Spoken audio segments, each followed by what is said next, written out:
Good morning, Tribe Church.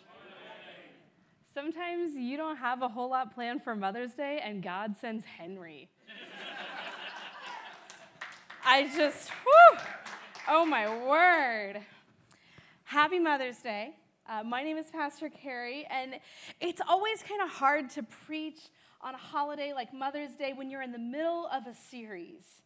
Because today's sermon, since we set this schedule back in September of last year, has always been to be about Cain and Abel.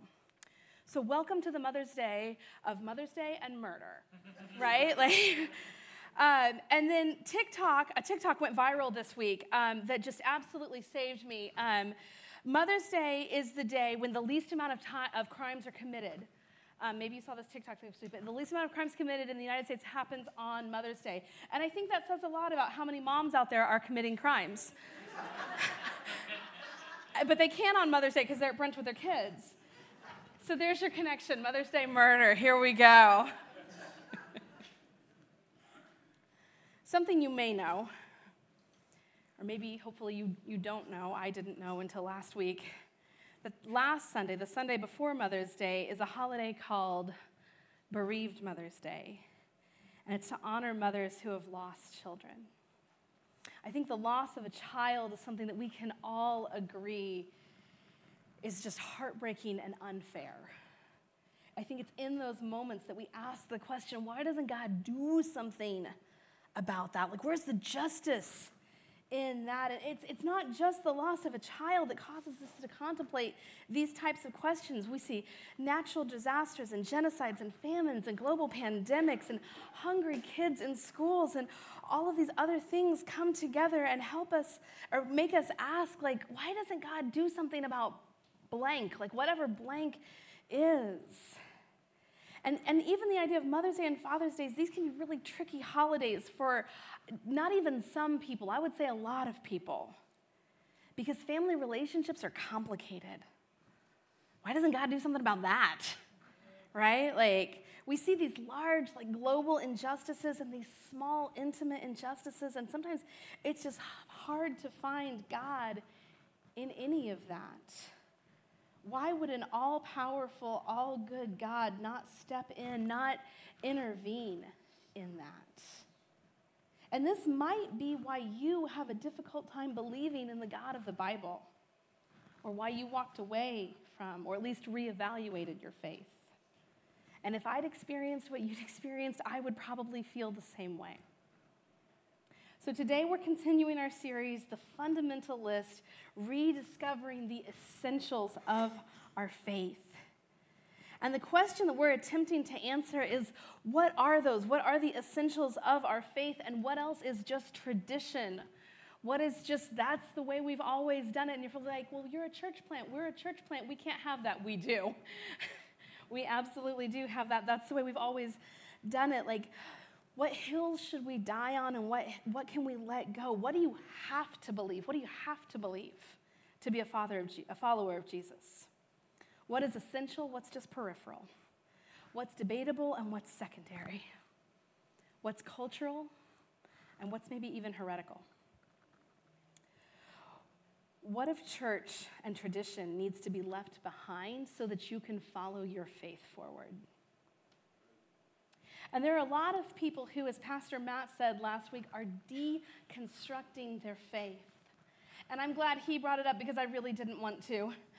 But he said it so brilliantly, I'm just going to use his words here. By deconstruct, we simply mean to sort out what's essential and what's not. That was said by Dr. Matt Dilley. I'm so proud of you. The word deconstruct has become a little bit of a buzzword in the Christian community in the last couple of years. Some people love it, some people don't. But I think we can agree when it's put like this, we can agree that this is something that we all need to do, especially if you've been in church for a minute. I think sometimes those of us who are lifers in Christianity, we put all of the work on the newbies. Like, oh, y'all need to go get yourselves figured out, right? Like, I'm good. I figured it all out.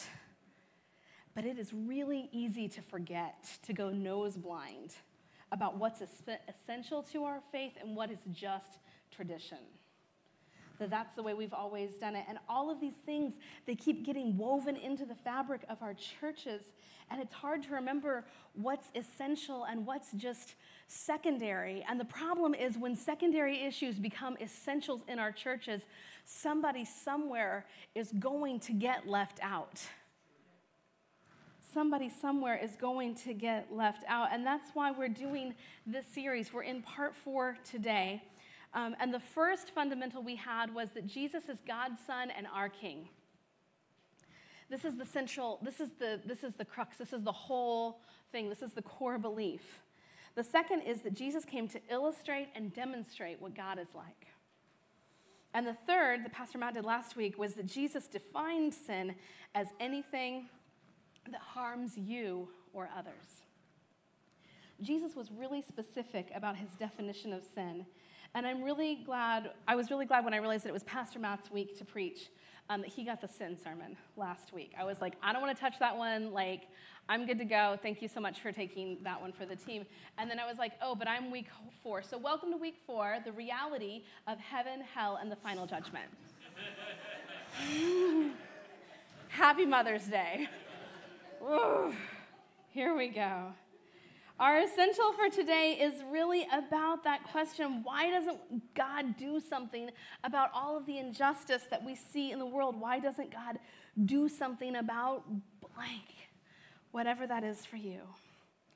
We have an innate universal desire for justice, and yet justice has a really, really vague definition.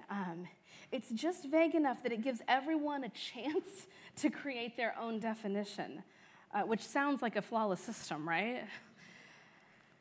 Because we're judging something against our version of the ideal.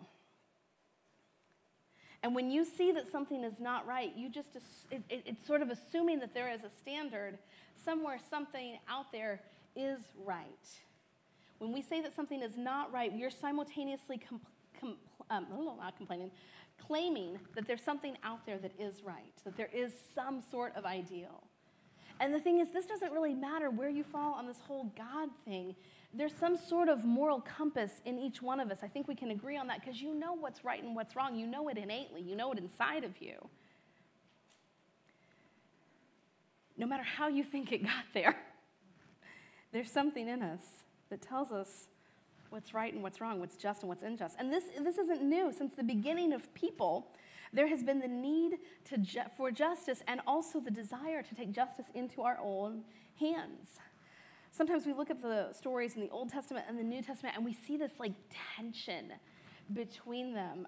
They almost seem to be at odds with one another. You might have even heard people say like, I like the Jesus in the New Testament, but the God in the Old Testament, I'm not so sure. That guy seems really, really harsh and cruel.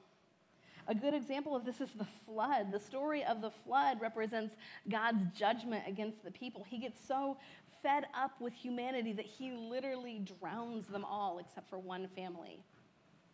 That's pretty harsh. And when you think about that, when you think about it that way, you have to ask yourself, like, why would a good God do that?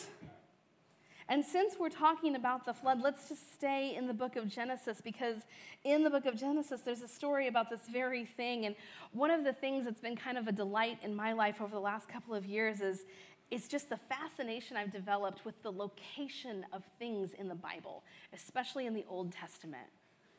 Like when I look at where some of these things are located, I feel like it places a lot of importance on certain subjects when you're like, wow, that was that early, like that happened that quickly, like that was there, that was then, like wow, God really didn't want us to miss this. So the first story we probably know is the story of the creation of the world. Second story in Genesis, the very first book of the Bible, is about the fall of man. Adam and Eve, they have to leave the garden, this idyllic place that God has created for them because sin has entered the world at their hands. And the third story is the one that we're going to look at. The third story in the entire Bible, Adam and Eve have started their family. They have 2 grown kids, Cain is the oldest and Abel's the youngest. Now, Abel kept flocks and Cain worked the soil. This is the beginning of the third story. This is the third story in the Bible. Abel is a shepherd. Lock that in. Abel's a shepherd and Cain is a farmer, but they are both doing meaningful work. And I think it's important to remember here that work in and of itself is not a curse of the fall. They were both doing meaningful work both before and after, or meaningful work existed before and after the fall. God gave man meaningful work to do. That was one of the things that he gave us, and we need it. We need meaningful work in our lives. And so they're both doing this meaningful work by design, a shepherd and a farmer.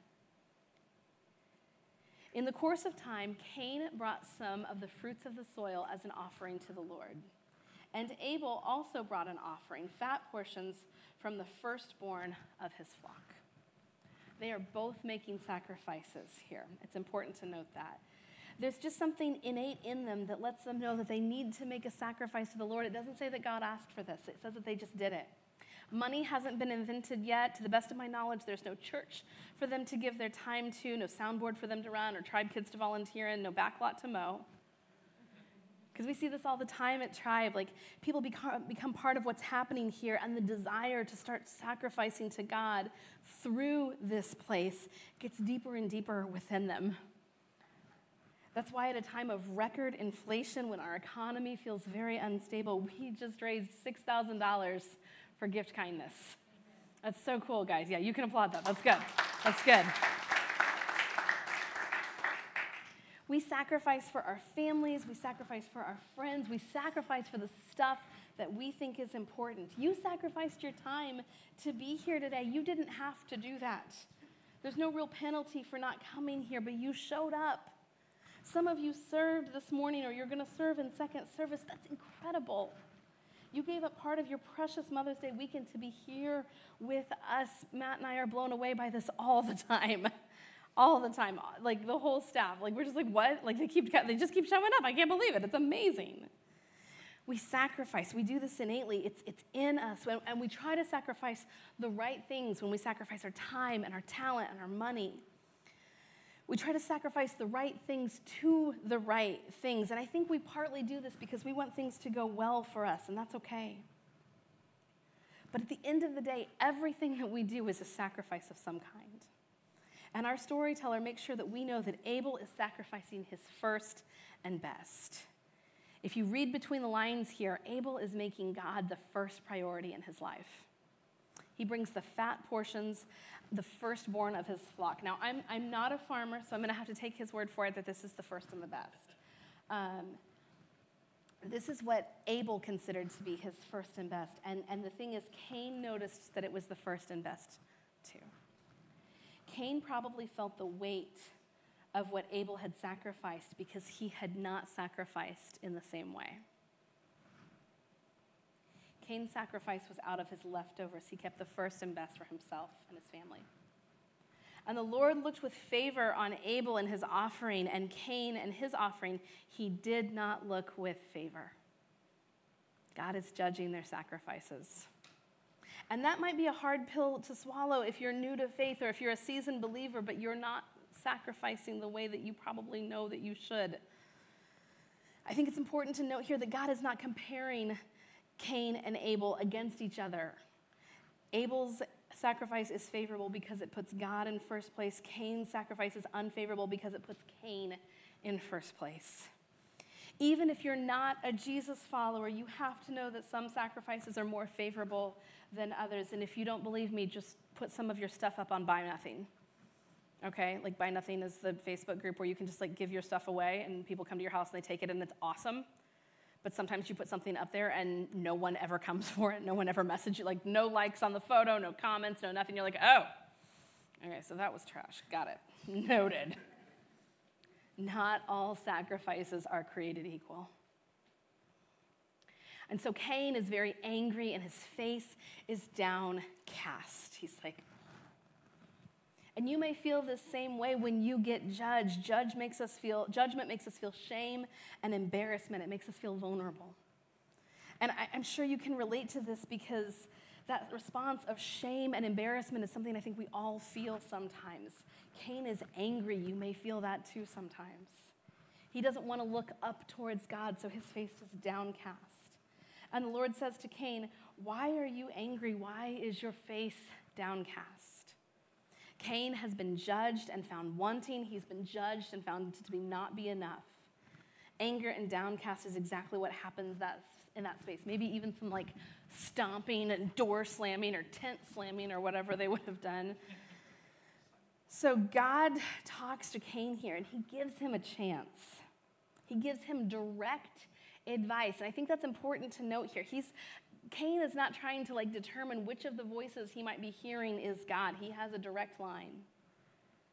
God says to Cain, "If you do what is right, will you not be accepted?" Cain, you missed the mark this time, buddy, but now that you've seen what you need to do, make it right and all will be forgiven. If you do what is right, will you not be accepted? But if you do not do what is right, now that you know what the right thing to do is, if you don't do what is right, sin is crouching at your door. Sin is crouching at your door. This is the first time that we see the word sin in the Bible. This is the first time we see the word sin in the Bible. I looked it up. I read the whole first part. I copied and pasted it and put it into Google and did a find and replace thing. This is the first time we see the word sin in the Bible. I had a lot of time on a plane this week, folks. And I think the thing about it is, this is just so interesting to me because it's the first time we see the word sin in the Bible, and it's described as like crouching at the door, like it's sneaking.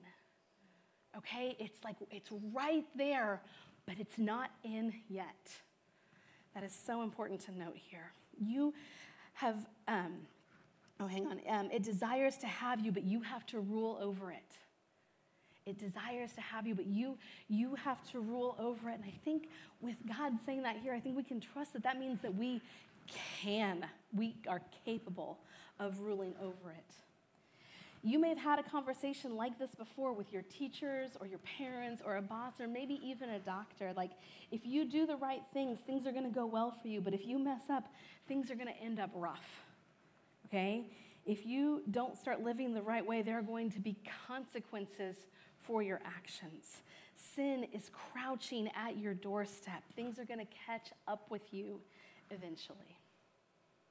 And so Cain gets really angry at God, but instead of directing his anger at God, he pushes it in another place. We never do this, right? This is only Old Testament stuff. We never take anger at one thing and like point it at something else, like in our family, right? I don't ever do that. You probably don't either. But we'll talk about what Cain did. So he finds another place for his anger to go.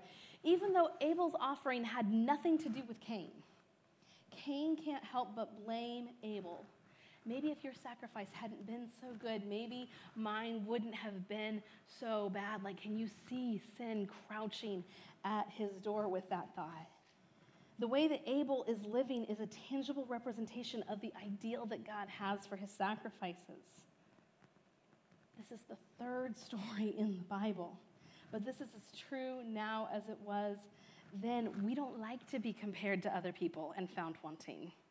You don't like to be compared to your spouse's friend's spouse, or to your kid's friend's parents, or to your coworker, or to your sibling. We don't like to be reminded of how insufficient, incompetent, or lame we are. In those moments, we feel judged, and that does not feel good. We find ourselves being judged. Some people, when they're in this space, they're inspired, right? Like they're like, oh, I'm gonna prove you wrong. I'm gonna go on and do the best thing. And some people become angry and downcast, like Cain. And the next thing that happens in this story is that Cain, for the very first time in recorded human history, chooses violence. Now Cain said to his brother Abel, "Let's go out to a field." And while they were in the field, Cain attacked his brother Abel and killed him. Weapons hadn't been invented yet. Cain chooses violence. He chooses to get rid of the judgment in his life. Instead of being inspired by his brother's sacrifice, instead of being like, oh man, okay, I didn't know that we were doing the whole first fruits thing. Like, I'm so sorry. That's a good example, bro. Like, I got it. I'll do better next time. He doesn't do that. He chooses violence. And then he has this interaction with God, and God does the parent thing that we all do here when he asks the question that he already knows the answer to. Then the Lord said to Cain, "Where's your brother Abel?" Where's Abel, Cain? Where is he? God already knows. I don't know, he replied. Am I my brother's keeper? He's like, I don't know where my brother is. I don't know his life. And I want you to just kind of picture this with me. And it's important to note here, this is just how I personally picture it. But seeing this in my mind helps me relate to the story, especially these verses right here. So there's two guys, and they're talking. One is old and patient and calm, and the other one is young, scrappy, and angry. Okay? We have no reason to think that God looks like Gandalf the Grey from Lord of the Rings. That's just what I have in my mind. Okay? And Cain, in that moment, I picture like Bobby Portis when he got ejected 7 minutes into Game 4 of the Bucks Pacers game. Did you see that? Just like this ball of like energy and anger. He's just like, rah, like, oh. Okay? So these are the two people that I picture talking. And I think God pauses after Cain says, am I not my brother's keeper? And I think his face falls. I think his heart is visibly broken, not for Abel, but for Cain. And the Lord said, oh, Cain, what have you done? I think he speaks here with the quiet heartbreak we as parents feel when we realize that our child has done something that we can't save them from. Oh, Cain, what have you done? What has he done?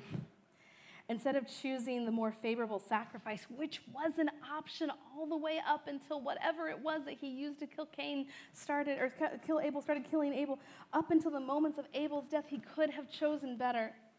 He wasn't completely out of favor with God forever because of one bad sacrifice, and you aren't either. You can change. You can get back on that right path.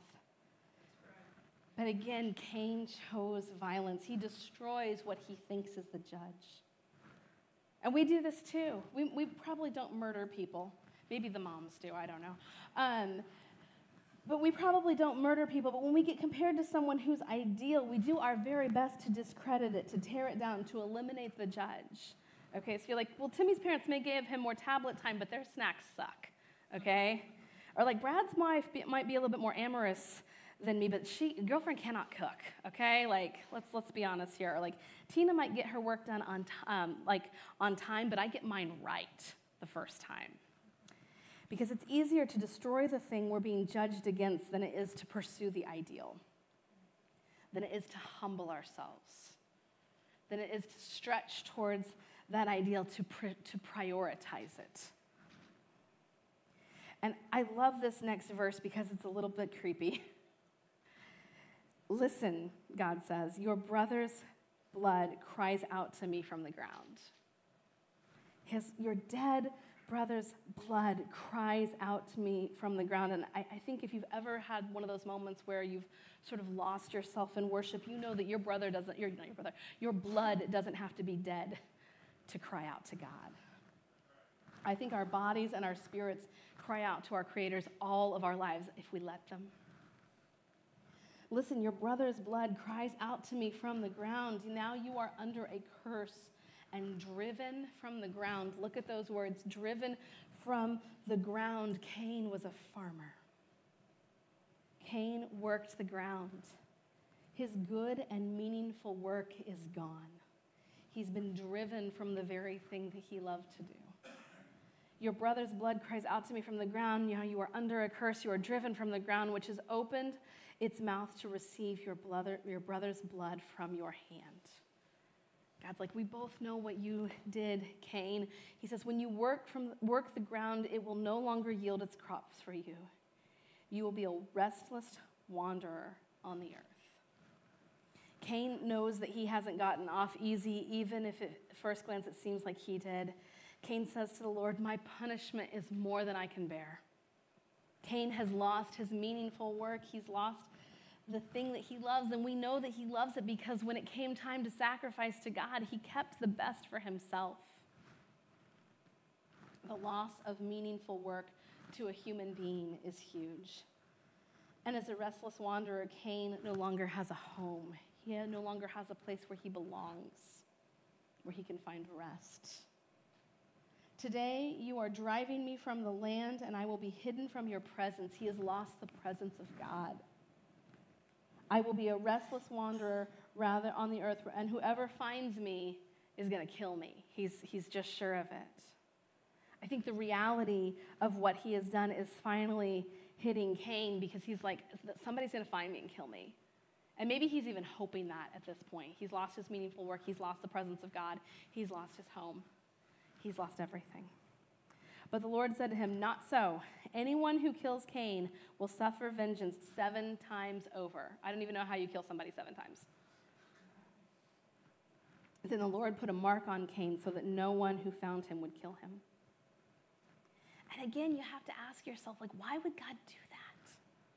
Why would God protect Cain? This is extraordinary grace for Cain, but it's also extraordinary grace for the people who might see Cain and want to extract their own justice for Abel, right? Like, God doesn't want a Romeo and Juliet situation, like where you killed my cousin, so I killed your brother, and like it all gets so messy. God putting a mark on Cain and kind of like a reverse bounty on his head, it's like he's saying it's finished. It's over. It's not going to go any further than this. Abel, he had a family. He has descendants. It's all recorded in the next chapter of Genesis. They're going to be tempted to go after Cain or maybe even Cain's descendants. This is a natural, normal response in the broken world that we live in. But God's mark on Cain would remind everyone who sees him for the rest of his life, not just of God's judgment, but of God's grace. There is no room for revenge in God's plan. This is so deeply relevant to us because I feel like that spirit of revenge is alive and well today. When something bad happens or something we don't like happens, we see discrimination, we see people being treated unfairly or unjustly in our eyes, it's normal to want to get back. It's normal to want to avenge people that we love or people that can't avenge themselves. The problem is that the definition of justice is vague in our human eyes. What feels like justice to me might not feel like justice to you. This is why juries sometimes debate for hours and hours and hours and hours. We rarely agreed with our parents when they doled out their discipline, right? Like what felt just to them probably didn't feel like justice to you. The role of a just judge is too much for any human to bear. The 5th chapter of Genesis is just a list of all of these descendants of Cain and Abel. Cain, instead of sort of learning his lesson, just kind of dives down deeper into this sin. He decides that if anyone touches one of his kids, he's going to avenge them 7 times, and his grandchildren 77 times. How do you kill someone 77 times? I don't know. It spirals. It's ugly, okay? All the way down Cain's line, we get to this guy, a great-great-great-great-grandson or something like that. His name is Tubal-Cain, and his claim to fame is he did create weapons of war. Love that for him. Cain has created a legacy of violence in his family. A lineage of his family is out of control and it's destructive. And then the next story we see in Genesis, 4th story, or the garden, or the fall of man, Cain and Abel. And the next chapter is just a big list of his descendants. And then the flood. The story of the time that God got so fed up with humanity that he literally drowned all of them except for one family. This is mind-blowing to me.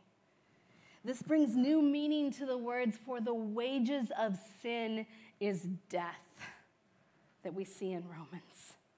Look at the order of these 4 stories in the Bible. We have the ideal that's created in the garden. Adam and Eve, they sin against God. They're cast out. The ideal is lost. There are 2 options presented to them. You can live favorably or unfavorably. And in the end, there is judgment no matter what you choose. This is just the first few books of the Bible, first few chapters of the whole Bible, but it's the entire message of the Bible, and I think we miss it. I know I did until I took this deep dive on it. The whole thing is right there. Because when Jesus shows up in the New Testament, John tells us that all judgment was given to the Son. All judgment was given to him. And this is something that people love to talk about. They love to talk about when we get to that final judgment, what it's going to be like. Some people really like to talk about it. I don't have to tell you that. You know that. They like to be like, what it's actually, who's actually going to make the cut? Who's going to get left behind? How's it all going to happen? what's actually going to happen in the end? The reality is none of that is very clear in the Bible. And anyone who says otherwise is selling something, okay? Pastors and preachers, people like me, they like to use the ideas of heaven and hell to scare people into behaving in a certain way. They do it to control your behavior. And here's what no pastor will probably ever tell you. We're just flying blind out here. You can read all the books and study all the scripture, and you can know the truth, but at the end of the day, how it's all going to shake out, we're not really sure. But here's what I do know. When Jesus came the first time, it was nothing like they could have imagined, nothing like they would have guessed, nothing like they thought it would or could be. So let's stop wasting time trying to figure it out, because you're not going to. Jesus promised judgment. The details and the sequence of events is not clear. There will be a judgment. The things of heaven and the things of hell, the things of the enemy, they're going to be separated. But we don't know the details. We don't know when it's going to happen or what it's going to look like, because these things are non-essential. Don't get fixated on them. Here's what is essential. Here's what you need to know. Jesus promised justice in the end and invites us to trust him in the meantime. Justice will be served. All will be made right. And in the meantime, Jesus is just asking, will you trust me? Will you trust me to take care of the justice that you think that people deserve? One of the first questions that Matt and I asked ourselves, once we kind of knew that Tribe was actually going to be a thing, that this was going to work, was what if we just point people to Jesus and let him figure out the rest? Do you trust him to do that? Jesus is asking you to trust him. And when we trust Jesus, when we stop grappling for control, when we stop putting ourselves first, we bring the favor of heaven down into our lives. It doesn't mean that everything turns out perfectly or exactly how we want it, but when you have the favor of heaven, and if you do, you know this, you have joy. You have peace that passes understanding. You have hope. But unfortunately, this means that the opposite is true too, that when we make unfavorable choices, it brings hell up into our lives. I don't have to convince you this is true. The broken world that we live in beats it into us every chance that it gets. We know this, we've seen it. Trusting Jesus to be the ultimate judge, choosing to follow his way, to trust him in the meantime. That's all we have to do. The Apostle Paul tells us, for we must all stand before Christ to be judged. And we will receive whatever we deserve for the good or evil that we have done in this earthly body. This isn't to torture or torment, to terrify you. It's to encourage you to spend your life providing hope. Nobody gets away with anything. Everyone will give an account. Everyone will give an account for how we've sacrificed, how we've prioritized, how we've followed and trusted in the meantime.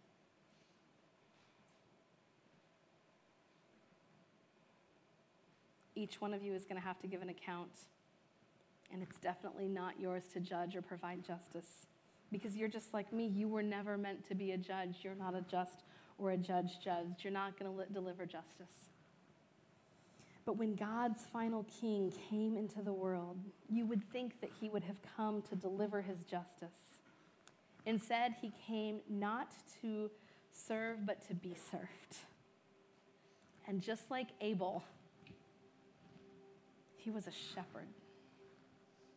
He was the good shepherd. His meaningful work was to stand in the gap, to step in and take the justice that we deserved, so that anyone who hadn't lived properly, who hadn't made the right sacrifices, who hadn't made the right decisions, who hadn't lived perfectly, who only knew how to pull hell up instead of pulling heaven down, so that those people would have the opportunity to turn to him and receive his perfect sacrifice. That's why he called himself the Good Shepherd. He came to lay down his life for his sheep. And in doing so, he earned the right to be trusted. So our fourth essential on the fundamental list is that Jesus promised justice in the end, and he invites us to trust him in the meantime. Will you pray with me? God, thank you so much for your justice. God, we try to take it into our own hands. God, we mess this up over and over again. God, I pray that as we are working our way through this list, that you would continue to open our hearts to what you have for us, to what your plan was for us all along, and that you would help us to be people who bring heaven down to earth. In your name we pray.